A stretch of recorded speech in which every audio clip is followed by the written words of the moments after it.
let's insert some text. So each one of these views, we're going to put titles on them. This is called the -1, so I'm going to call it the -1 part. This is my primary view. Okay, the reason why it's my primary view is when I go into view and turn the frame on and I move this view, those views follow. Okay, if I move this view, it's a principal view. It was projected from the primary view. So this is a principal view and this is also a principal view. Okay, so I'm going to label each one of those. In order to label them, you want to make sure you're in the same view. So for example, I'm on the top view right now. If I go to annotate and create text and click a location and type in text and click off in no man's land, see this blue box? That box is a frame that's around the primary view. Well, I typed in this text and this box is not going around that, letting me know, hey, that's not in this view. In fact, you may notice this red line here and here. That is literally in the top view. If I were to grab the top view and move the top view, look, that text will follow. Okay, so when you create your text, I'm going to delete this out. Step 1 is to double click the view you're working in. That's the front view. I'll double click it here. Notice the red box just got bigger. I can go ahead and create text. I'm going to indicate a position. Type in -1 primary. All caps.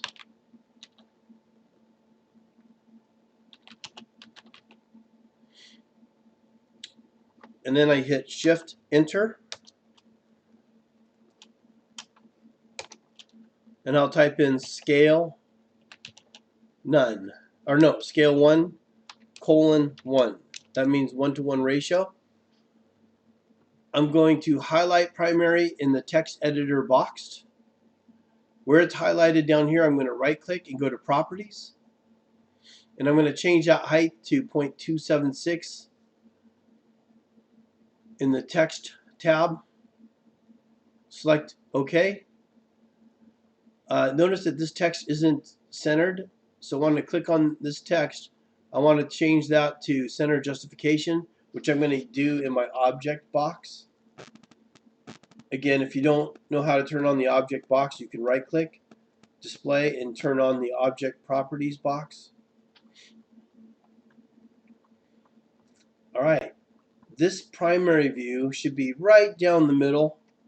The center of this should be right down the middle here. So one of the things you can do, again, is turn your grid on.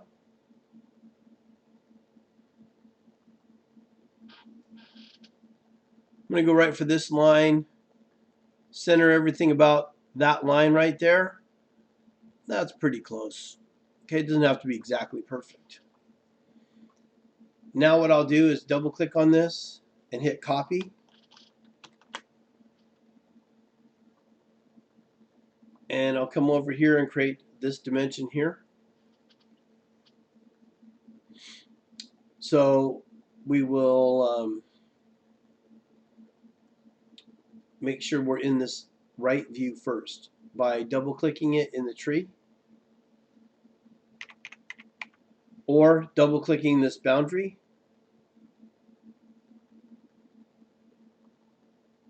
Right view is now active. I see the red box around the right view. I'll go to text under annotate. So the annotation tab has the text feature. I'll click a position, hit Control V or paste, change the word primary to principal.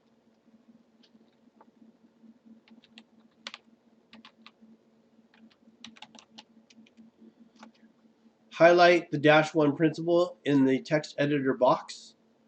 Out here in the graphic screen where it's highlighted here, you're going to right click and go to properties.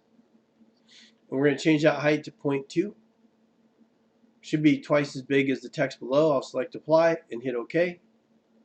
One thing I forgot to do is change the justification.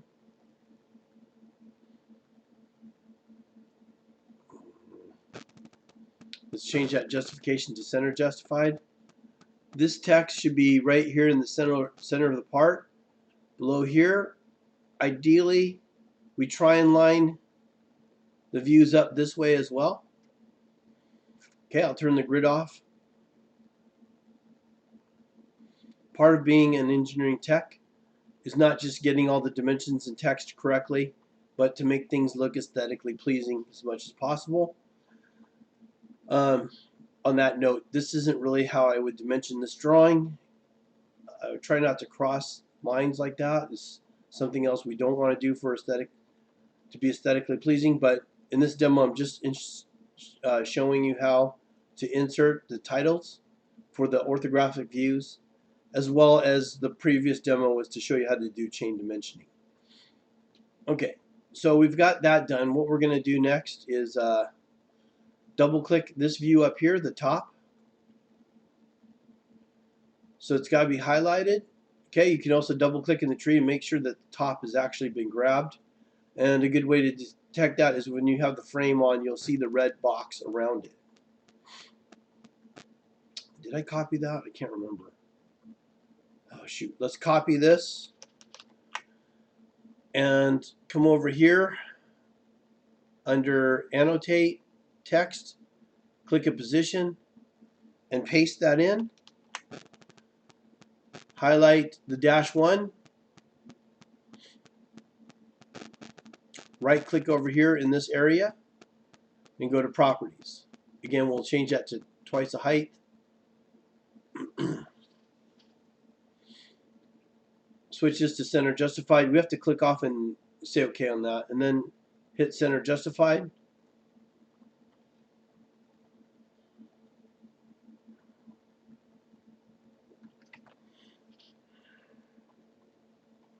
We try and line up this text here with this one, just go straight above it as well. Okay, it doesn't have to be perfect, but ideally we try and keep them looking pretty even, so it looks nice on the drawing. And that's how you set your views. Excuse me, your text for your orthographic views. Some people will put front view here. Some people would call this the top view. This is also known as the plan view. The top view is also known as the plan view. And this is also known as the right view. I like to just call them principal so I don't have to keep changing the names. These are principal views based off the primary view. Last one here is to do the isometric view. So we'll double click on this. The nice thing about this is this text is already in this view.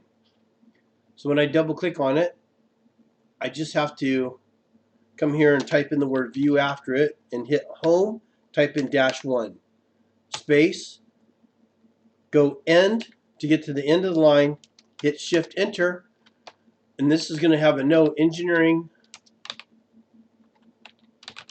reference only. The reason why we put engineering reference only is because these views in the isometric view show lines that are not TSS. TSS is true size and shape, and these lines are not true size and shape.